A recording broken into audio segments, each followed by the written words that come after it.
Estamos describiendo las circunstancias sociales, políticas, religiosas, etcétera, en las que vivió el profeta Isaías, con base en el capítulo 1 y a la luz del recorrido histórico que hicimos ayer, de los 40 años de ministerio del profeta.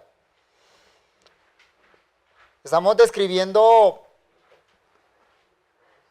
5 aspectos de las circunstancias en las que vivió Isaías. La primera de ellas es la circunstancia o la situación social, que ya tuvimos ocasión de describirlo ayer a la noche, con base en el capítulo 1, versículos 2 al versículo 9. Vamos a continuar en segundo lugar con la situación histórica nacional. Posteriormente vamos a describir la situación religiosa. En cuarto lugar, la situación moral. Y finalizaríamos con una breve descripción de la situación política internacional. Vayamos entonces a la situación histórica nacional, pero recordemos primero algo.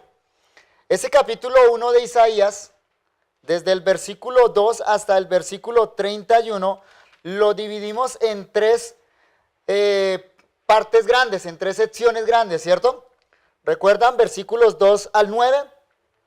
Allí tenemos una denuncia general de los pecados de Israel. Luego en los versículos 10 al 20 tenemos una denuncia particular dirigida a los líderes de la nación. Y por último, versículos 21 al 31, tenemos allí la denuncia del pecado, pero ahora mezclada con un anuncio de restauración. Esa fue la manera como dividimos este texto.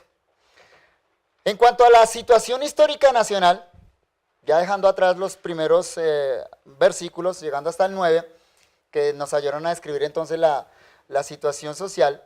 Ahora hablando de la situación histórica nacional, el castigo que Dios acaba de anunciar allá en los versículos 8 y versículos 9, señala hacia la gravedad de la situación. Recuerden ustedes la descripción que Isaías nos hizo de Israel, de Judá. La descripción es la de un enfermo de lepra, pero que está totalmente cubierto por esa lepra.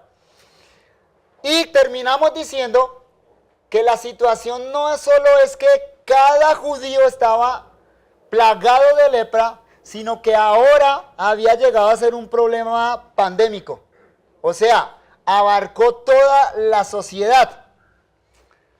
Recuerden que en el versículo 2, Dios llamó como testigos los cielos y la tierra, en esta querella, en este juicio que entabló con Judá.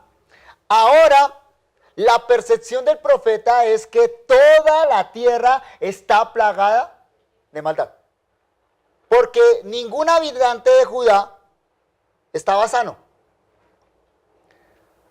La pregunta entonces es, si todos los habitantes de Judá están en esa circunstancia y toda Judá está plagada de pecado, ¿cómo puede ser limpia la tierra de ese pecado?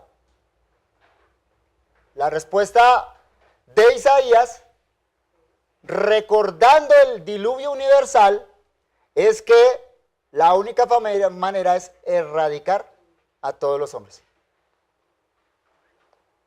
Porque recuerdan ustedes que incluso Dios intentó con el castigo para arrancar el pecado del hombre. Pero ¿qué pasó? El castigo no quitó el pecado. El castigo sumó al pecado las llagas del castigo. Entonces pecado y hombre están tan unidos que la única manera de quitar el pecado de la tierra es borremos a todos los hombres de la tierra. Note versículos 7 y 8, allá en el capítulo 1 de Isaías.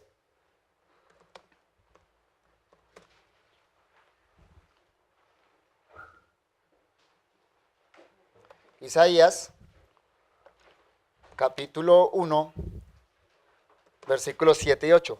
vuestra tierra está destruida, vuestras ciudades puestas a fuego, vuestra tierra delante de vosotros comida por extranjeros y asolada como asolamiento de extraños, y queda la hija de Sión como enramada en viña y como cabaña en melonar, como ciudad asolada. Esa es la perspectiva de Isaías. El lenguaje de estos versículos, ya dijimos, es el de la inminente invasión militar a cargo de los asirios. Los asirios van a avanzar desde el norte, van a barrer con todo lo que está allá, van a destruir 40 ciudades de Judá y van a rodear a Jerusalén. En ese avance asirio habrá derrota y habrá saqueo. Por donde pasaban los asirios era como si pasaran langostas, un ejército de langostas dejaban todo destruido, una destrucción absoluta y total. De acuerdo con las maldiciones de Deuteronomio capítulo 28. Esto Dios ya lo había advertido. Habíamos dicho que el profeta es alguien que conoce su tiempo, pero que conoce la ley de Dios. ¿Y qué hace el profeta? Trae la ley, la predica al tiempo suyo, la aplica y entonces da promesa y da amenaza. Aquí lo que está sucediendo es que las amenazas de Deuteronomio capítulo 28 se están cumpliendo. Usted puede leer eso en su casa. Allá Dios dijo que del día que la nación se apartara de él, entonces trabajarían para otros. Sus viñas serían destruidas, sus mujeres serían violadas. Y eso es lo que sucedió allá con el cautiverio asirio. Es inevitable, en la mente de Isaías es inevitable asociar esta destrucción total por fuego, porque él menciona el fuego, que procura purificar en definitiva ese fuego, con el ejemplar castigo que Dios había mandado a Sodoma y Gomorra. ¿Recuerdan ustedes cómo fue el castigo a Sodoma y Gomorra? O sea, ¿qué instrumento utilizó Dios para castigar a Sodoma y Gomorra? Génesis dice que llovió fuego del cielo, fuego y azufre llovió. Ahora, ese fuego que procura purificar al pueblo, ahora se vuelve símbolo de un fuego escatológico. O sea, de un fuego definitivo. Del fuego que Dios va a utilizar para destruir y erradicar a todos los pecadores. Isaías capítulo 66, versículo 24.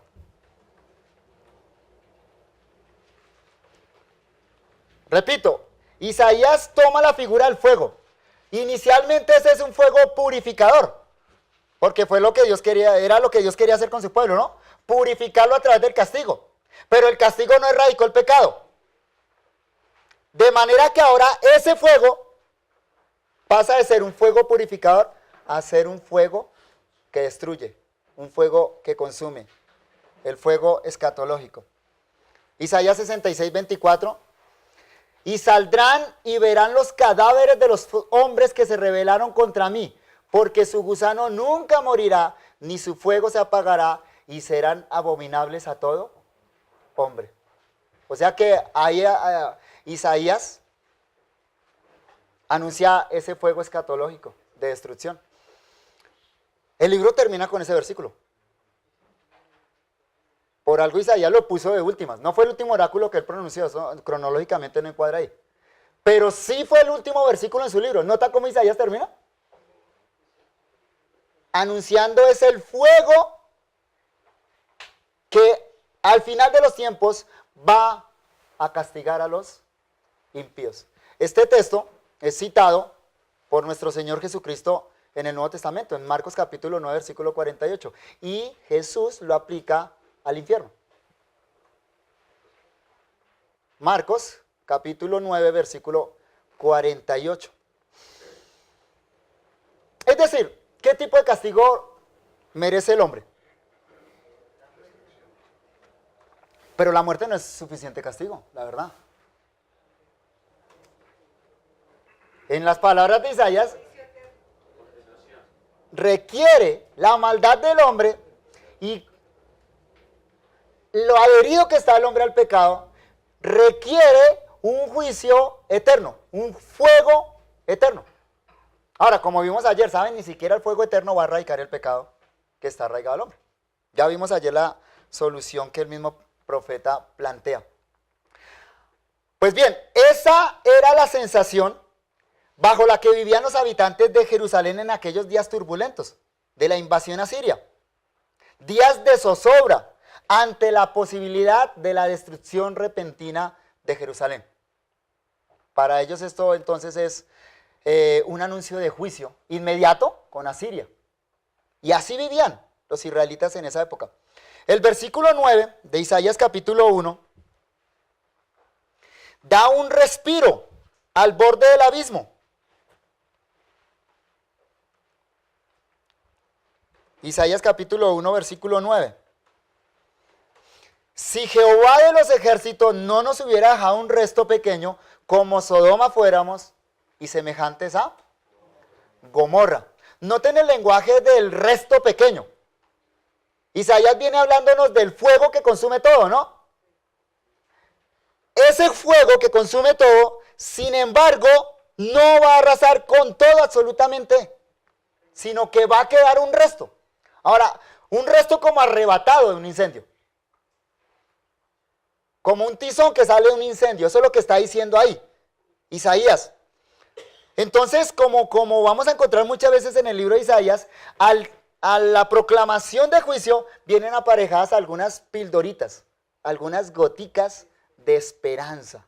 Y eso es lo que encontramos acá. Este versículo es como un oasis en medio del desierto. Después de todo lo que nos ha dicho, desde el versículo 2 al 8 ahora, Isaías aquí da un pequeño respiro. Cuando ya ellos se sienten al borde del infierno, del fuego eterno, entonces Isaías habla de un resto que va a quedar. Este versículo 9 es citado por Pablo en Romanos capítulo 9, versículo 29. Y Pablo lo va a aplicar allá en Romanos 9, 29 para decir que la salvación, aquellos que se salvan son solo producto de la gracia divina. El remanente es un remanente salvo por gracia. Y Pablo le llama el remanente elegido por gracia. Y ese precisamente es el énfasis de Isaías. ¿Por qué ha quedado un resto? Si el fuego devora y consume todo, ¿por qué razón quedó un resto? La respuesta de Isaías es: si Jehová de los ejércitos no nos hubiese dejado un resto. En otras palabras, es un acto de la gracia libre y soberana de Dios. El fuego debió consumir todo, pero Dios salvó un resto. Históricamente, esto se cumplió cuando Dios libró a Judá de la invasión asiria, bajo Ezequías.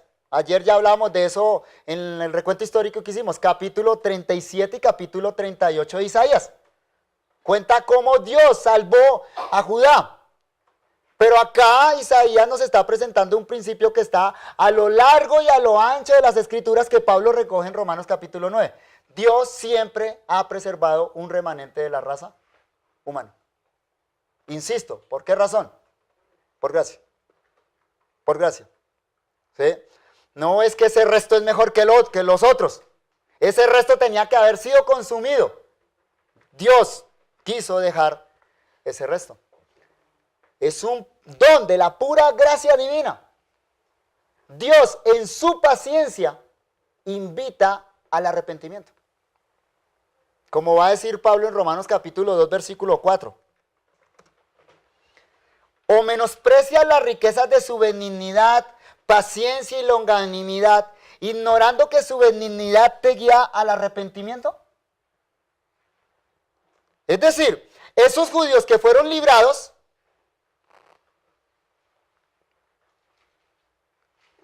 debían haber visto en esa liberación un acto de la gracia divina. Como cuando usted está en un gran peligro y sale sano y salvo ese peligro y usted dice, por poco. Y no fue suerte. En este caso fue gracia divina. Gracia divina. Después de la invasión asiria, finalmente sobrevivió un resto. Judá no fue destruido, como si fue destruido Israel, como si fue destruido Damasco. Ese resto que queda será testimonio histórico de la salvación de Jehová. Queda una pregunta por responder acá. ¿Por qué Judá, o mejor, por qué Dios le preservó un resto a Judá y no así a Sodoma y Gomorra? Porque el ejemplo que trae Isaías es el de Sodoma y Gomorra. De Sodoma y Gomorra no quedó nada. ¿Por qué si un resto de Judá?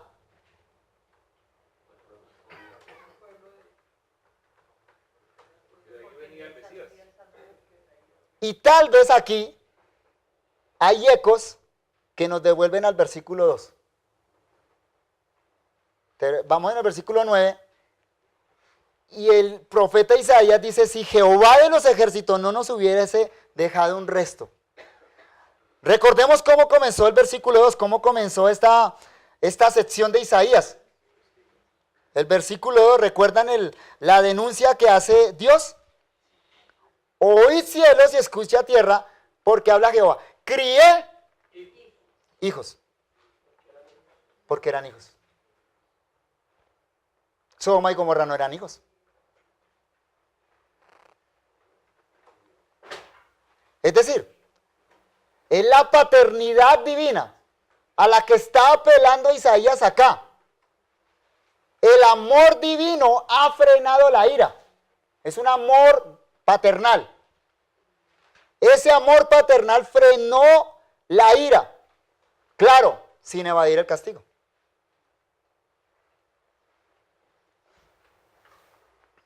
Nuestros pensamientos son muy diferentes a los pensamientos divinos, ¿no?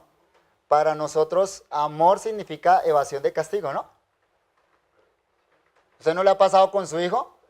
Que su hijo hace algo, usted lo llama, lo reconviene. Él dice, perdóname, papá. Usted le dice, te perdono, hijo. El hijo, gracias, papá, ven que te voy a castigar. ¿Por qué? Si me acabaste de perdonar. Esa es la mentalidad humana, ¿cierto? En el caso divino no es así. El perdón no implica la evasión del castigo. Hebreos capítulo 12, versículos 3 al 11. Lo conoce muy bien. ¿Cómo es que Dios expresa? Una de las maneras en que Dios expresa su amor paternal a sus hijos. Disciplinando. El Señor al que ama, disciplina. ¿No está haciendo eso con su hijo Israel acá Dios? Finalmente, frena la ira, pero hubo castigo. De acuerdo a Hebreos, ese ejercicio paternal divino tiene un único propósito, que participemos de su santidad. Ese es el propósito divino. Y al final del libro de Isaías, y espero que estén notando eso que estamos recogiendo aquí capítulo 1, pero estamos siempre hilando con los últimos capítulos. Isaías es un genio literario porque lo que plasma acá en el capítulo 1, al final recibe respuesta en los últimos capítulos. Al final del capítulo, Judá va a apelar delante de Dios a ese hecho de la paternidad divina. Isaías capítulo 63, versículo 15.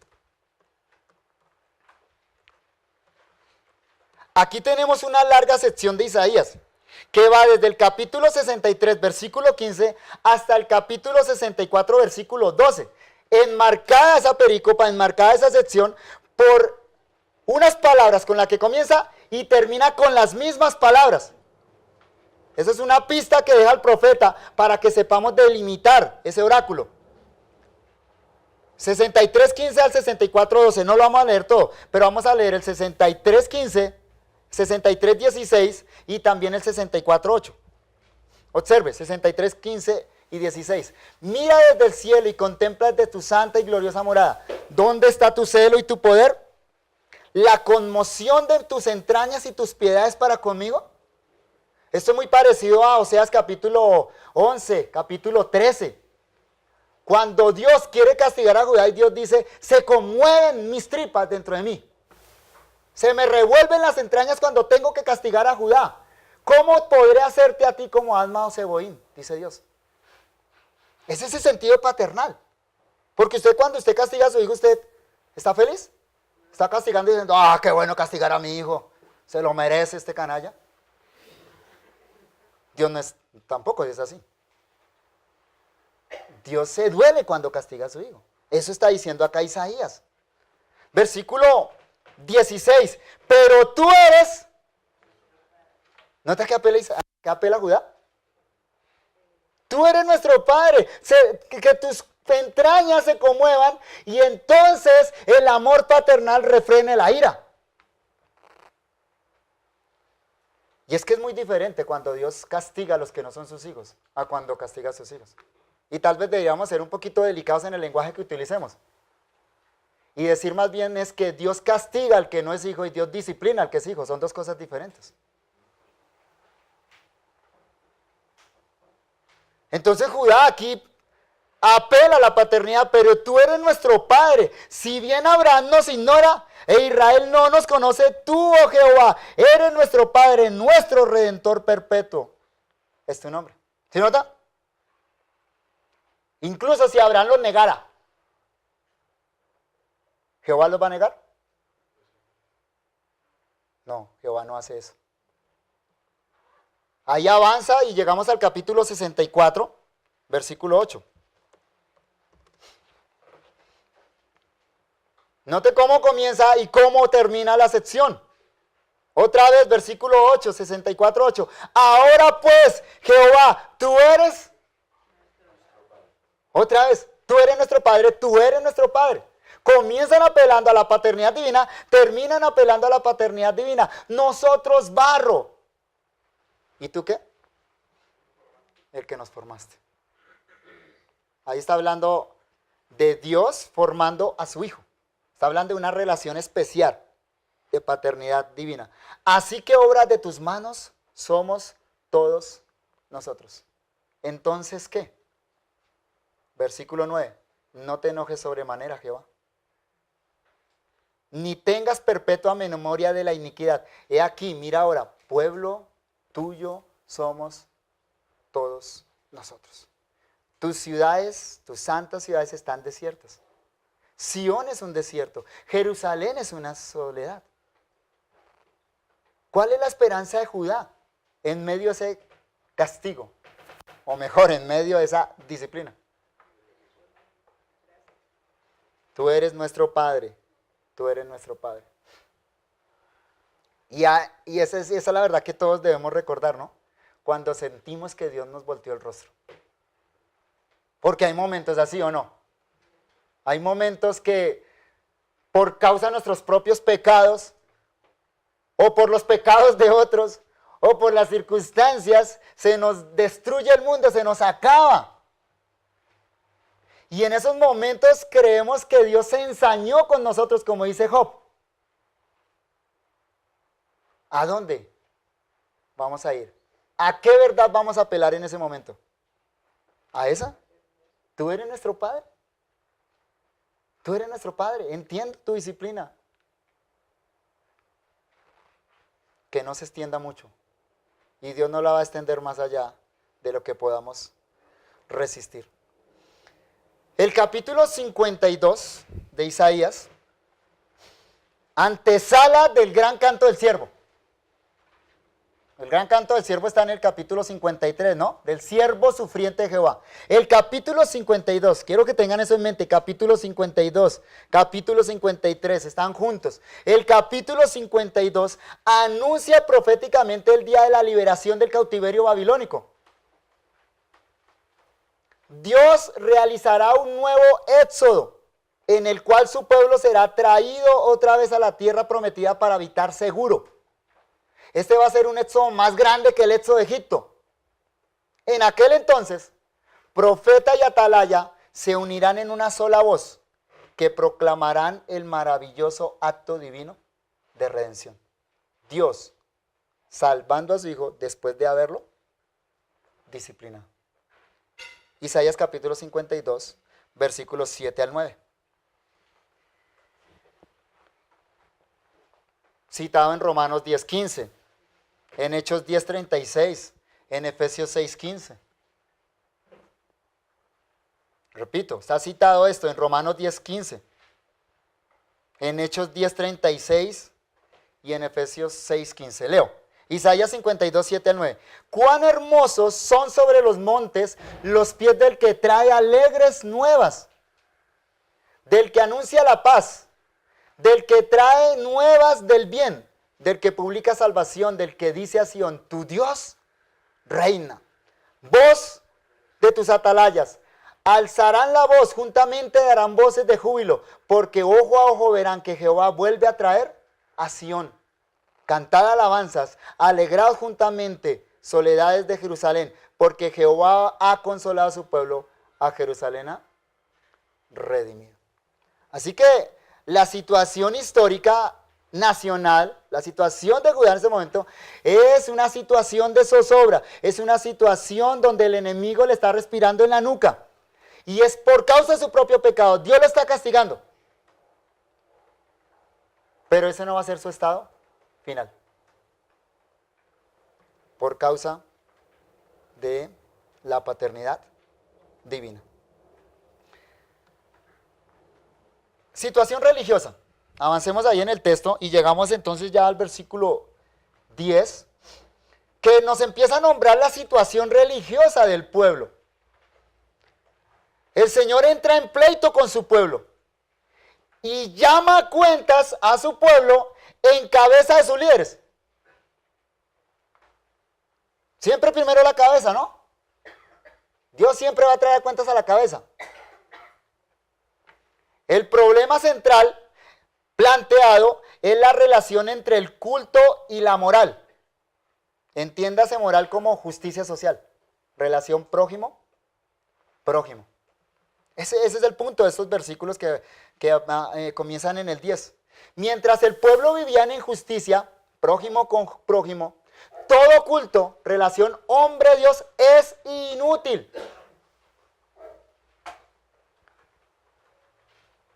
En otras palabras,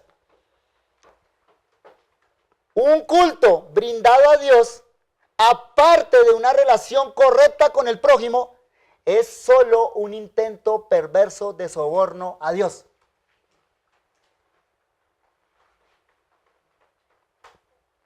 La religión inútil que practica la inmoralidad,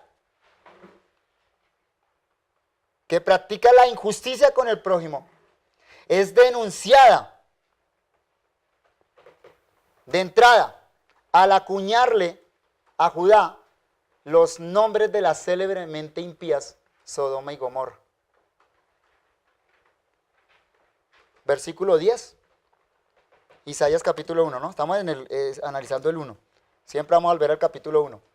Príncipes de Sodoma. ¿A quién les llama así?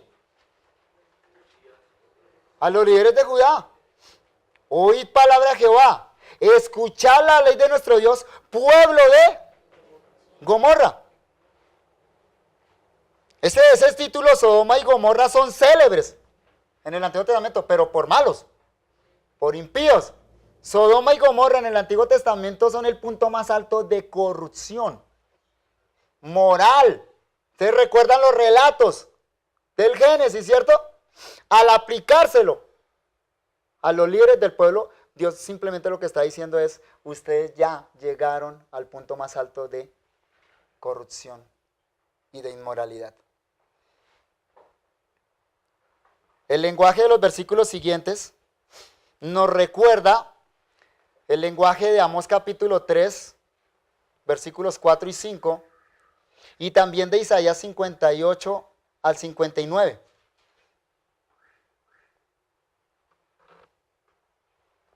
Vamos a leer Amós,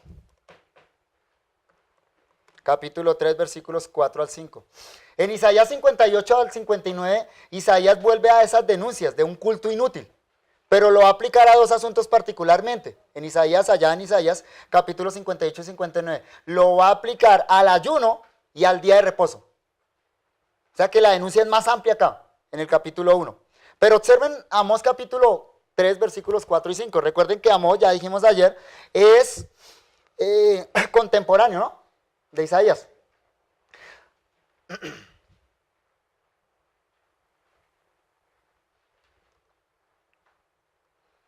Rugirá el león en la selva sin haber presa, dará el leoncillo su rugido, perdón, no, ese no es. Déjame ver un momento. Capítulo 4, versículos 4 y 5 de Amós. capítulo 4, versículos 4 y 5. Id a Betel. Betel era un lugar de adoración. Id a Betel y prevaricat. ¿Notan la ironía divina? O sea, cuando están yendo, pongámoslo en nuestro lenguaje, cuando están yendo al templo, en esa condición en que se encuentran, ¿qué están haciendo? Prevaricando. ¿Qué es prevaricar?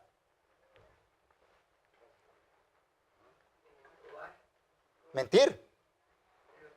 Ajá, claro. Dice Dios, id a Betel y prevaricad. Aumentad en Gilgal la rebelión. Gilgal era otro centro de adoración. O sea, cuando iban al culto a Gilgal, ¿qué era lo que están haciendo? Y traed de mañana vuestros sacrificios y vuestros diezmos cada 3 días. Esto es ironía. O sea, ahí Dios no está dando una orden, tráigame sacrificios y diezmos. Eso es ironía. Ustedes están trayendo diezmos y están trayendo sacrificios. Versículo 5. Y ofreced sacrificios de alabanza con pan leudado. O sea, esa alabanza que están brindando a Dios, ¿qué es? Pan inmundo. Y proclamad, publicad ofrendas voluntarias, pues que así lo queréis. Eso es lo que ellos quieren, no lo que quiere Jehová.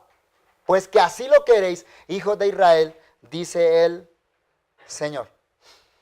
Y nuestro texto, allá en Isaías capítulo 10, versículos 11 al 15, contrasta una abundancia de prácticas cúlticas con su inutilidad. Isaías enlista 10 prácticas cúlticas. Hace una lista de 10 prácticas de culto, prácticas religiosas. Y el genio literario de Isaías otra vez sale a relucir. ¿Recuerdan ayer la línea de 4 que hizo? Con adjetivos. Aquí hace una línea de 10 con adjetivos. Y a un lado coloca prácticas religiosas. Y al otro lado coloca adjetivos o descripciones que implican inutilidad. Observen, versículos 11 al 15. Isaías 1, 11 al 15. ¿Para qué me sirve, dice Jehová, la multitud de vuestros sacrificios? Hastiado estoy de holocaustos de carneros y de cebos de animales gordos. No quiero sangre de bueyes, ni de ovejas, ni de machos cabríos. ¿Quién demanda esto de vuestras manos? Cuando venís a presentarlos delante de mí para hollar mis atrios. No me traigáis más vana ofrenda. El incienso me es abominación. Luna nueva y día de reposo. El convocar asambleas no lo puedo sufrir. ¿Son iniquidad vuestras fiestas solemnes? Vamos a hacer la lista. Hagamos aquí a la izquierda la lista de ceremonias religiosas que menciona el texto. ¿Cuáles son los asuntos religiosos que menciona el texto? Les voy a ayudar con el primero, sacrificios. Es más fácil, ¿no? Sacrificios, primero, ¿cierto? Es lo que menciona el texto. ¿Qué más menciona dentro de la religiosidad de Israel? Lo que ofrecen es holocaustos y... Correcto. Holocaustos y cebo, o grasa, la grasa animal, que era parte de algunos sacrificios, ¿no? ¿Qué otro? Sangre. Seguimos.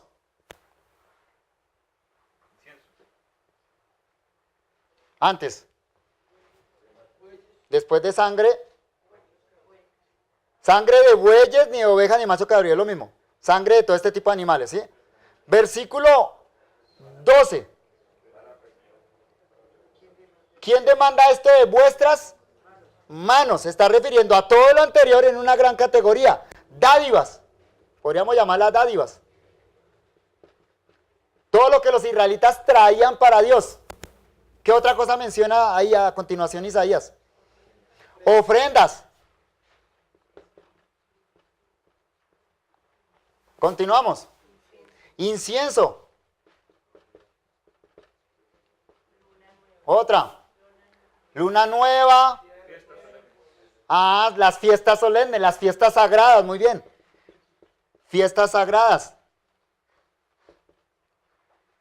Días de reposo, días de fiesta, los novilunios, todo eso que Dios les había mandado a ellos. ¿Algo más? Levantar las manos, plegarias. ¿Y con qué termina Isaías? Con la oración. Aquí en esta lista se puede discernir un avance hacia algo más íntimo. O sea, la expresión más íntima de esta religiosidad es la oración. Se comienzan con cosas que son más externas y se termina con cosas que son más internas y más individuales. Pero el genio de Isaías es este. A cada uno de estas prácticas religiosas le va a adjudicar una expresión que indica inutilidad. O sea, todo esto procuraba una buena relación con Dios, ¿cierto? Toda esta religiosidad era para eso, para una buena relación con Dios. Pero lo que Isaías va a hacer es colocarle allá expresiones que significan que su propósito ha caído en una inutilidad total. ¿Qué dice el texto de sacrificios? Versículo 11.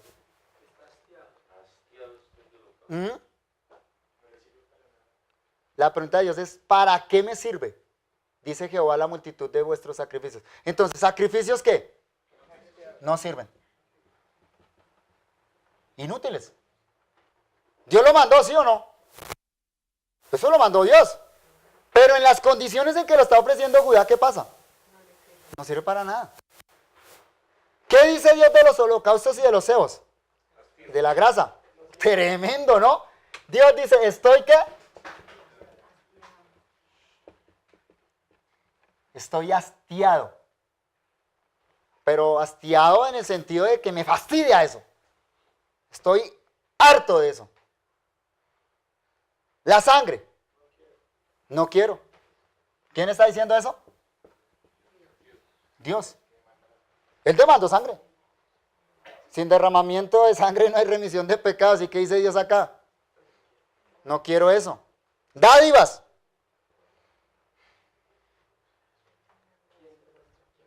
¿Quién demanda? O sea, no lo he demandado.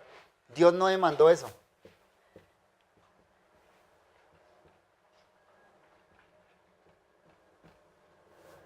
Ofrendas.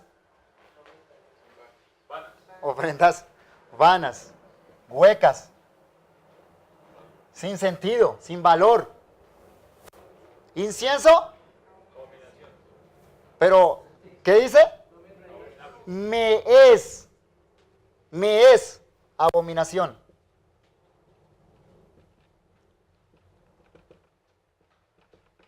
El incienso procuraba elevar un olor grato a Jehová. Ese era el propósito del incienso. Y acá Dios dice, eso huele mal. Es abominación. Fiestas sagradas. Ahí Isaías acumula muchos adjetivos, muchos calificativos. Dice, no las puedo sufrir.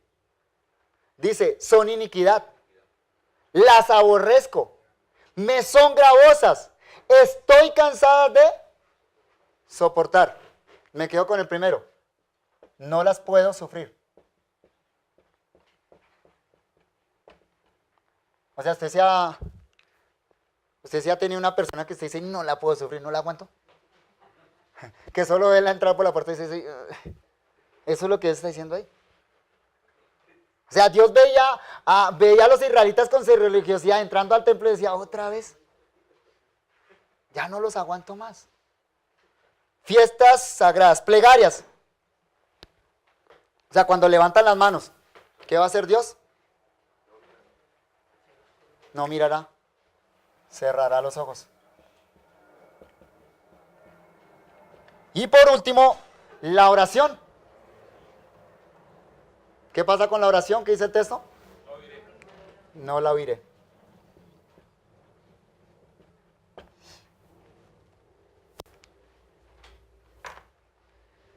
Dios descubre unas manos manchadas de sangre.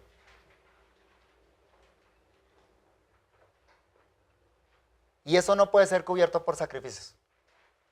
No puede ser cubierto por holocaustos. Nada que ellos ofrecieran iba a tapar esa sangre. Es como la sangre de Abel,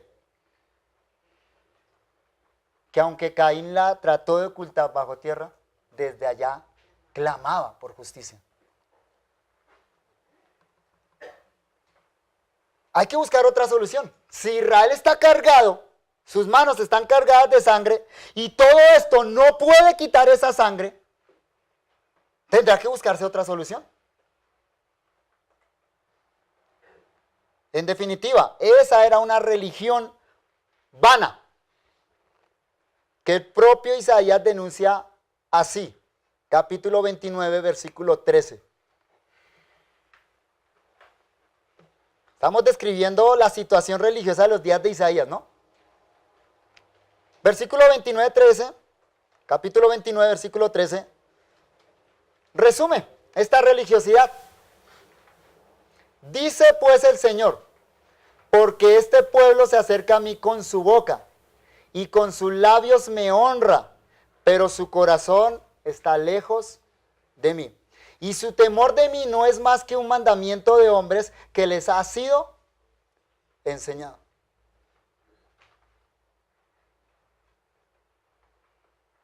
Esa era una religión externa.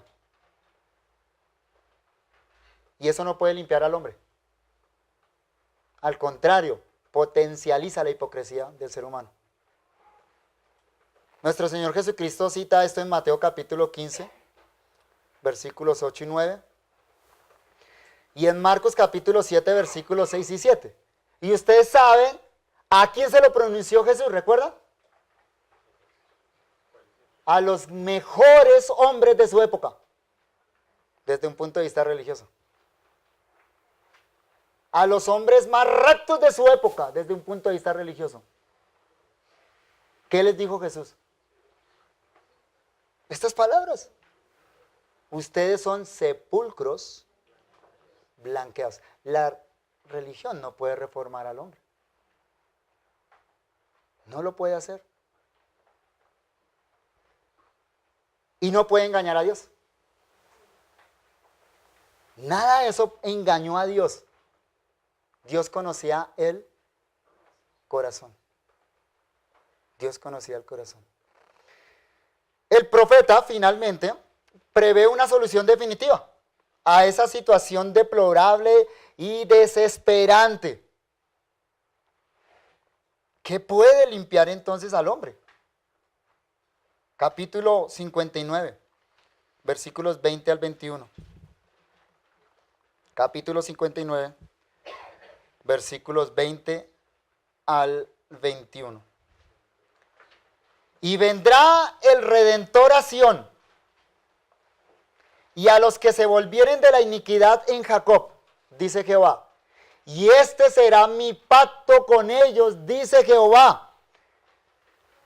Esta es la solución que anuncia Isaías. El Espíritu mío que está sobre ti y mis palabras que puse en tu boca no faltarán de tu boca, ni de la boca de tus hijos, ni de la boca de los hijos de tus hijos, dijo Jehová, desde ahora y para siempre. ¿Cuál es la solución divina? Enviar un redentor que a su vez va a enviar un santificador. Nada externo puede limpiar al hombre. Nada externo puede reformar al hombre. La transformación tiene que empezar por dentro, en el corazón. Y la gran promesa que hace Dios acá es enviar el Espíritu Santo para que transforme al hombre desde dentro. Y que entonces ahora sí brinde un culto a Dios que sea aceptable. Este texto lo cita Pablo en Romanos capítulo 11, versículos 26 y 27.